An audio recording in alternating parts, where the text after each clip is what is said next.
Yung pagkain ko ngayon, namili ako doon sa Indonesian store. Ayan, namili ako ng rendang.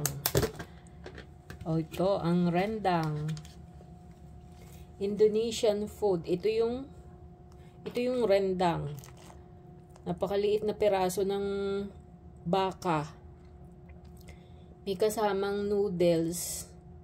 Tapos, ito, ilang pirasong, ano to ata gawa ito sa, parang tokwa. May kaunting gulay. Ayan. Ayan. Ito na yung pinakarendang. Kung magkano to, $180. Masarap siya. Napakaanghang. Kaya kung mahilig ka sa maanghang, magrendang ka. Ito yung aking masarap ang rendang eh. Lalo mga Indonesia na pagkain. Nakabalot, nakaano pa sa sa plastic.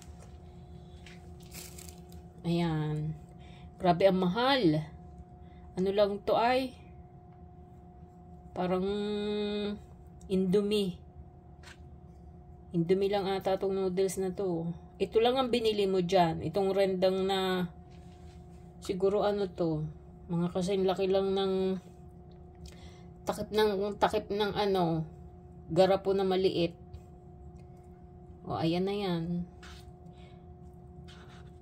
Yan ang paborito kong pagkain na ang Indonesian, yung rendang. Masarap, maanghang. Pag hindi ka sanay sa maanghang, hindi ito pwede sa'yo. So, paminsan-minsan kasi, namimili ako ng pagkain sa Indonesia. Marami rin kasi mga Indonesia na tindahan dito.